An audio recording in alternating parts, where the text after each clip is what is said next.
GST 2.0 ఫలాలు ప్రజలందరికీ అందాలని అధికారులు, నాయకులు అవగాహన కల్పించాలని ఎమ్మెల్యే వేమిరెడ్డి ప్రశాంత్ రెడ్డి అన్నారు.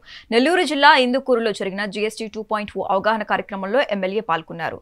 ట్రాక్టర్లు, వ్యవసాయ పరికరాలు, ఫర్టిలైజర్లు, పురుగు మందులపై జీఎస్టీ 12 నుంచి 18% నుంచి 5% తగ్గించడం వల్ల రైతులకు మేలు జరిగిందన్నారు.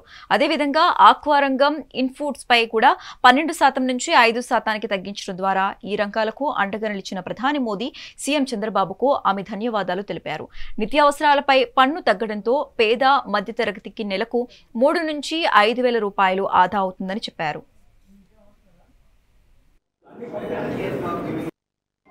ముఖ్యమంత్రి చంద్రబాబు నాయుడు గారికి మనం ధన్యవాదాలు తెలుపుకోవాలి. ఇలాంటి అవకాశాన్ని ప్రజలకు ఇచ్చినందుకు ప్రతి ఒక్కటి కూడా చిన్న వస్తువు దగ్గర నుంచి పెద్ద వస్తువు వరకు ప్రతి దాని మీద ఎన్నో రకాలుగా మనకి ఈరోజు జిఎస్టీ అనేది తగ్గింది.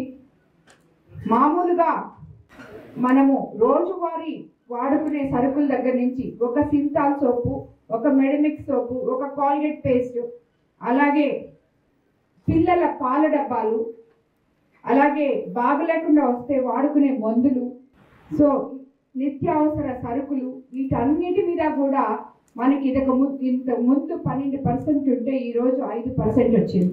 ఆ 5% వల్ల ఈ 7% మనకు తగ్గినందువల్ల నెలవారీ సరుకులు మనం కొనుక్కునే దాని మీద కనీసం మనకి ఎంత కొనుక్కున్నా దాంట్లో ప్రతి కుటుంబానికి ఒక 2,000, 3,000 తక్కువ కొనుక్కునే వాళ్ళకి కూడా మిగులుతుంది అని చెప్పి నేను మీకు అందరికీ కూడా తెలియజేస్తున్నాను. ముఖ్యమంత్రి చంద్రబాబు నాయుడు గారికి మనం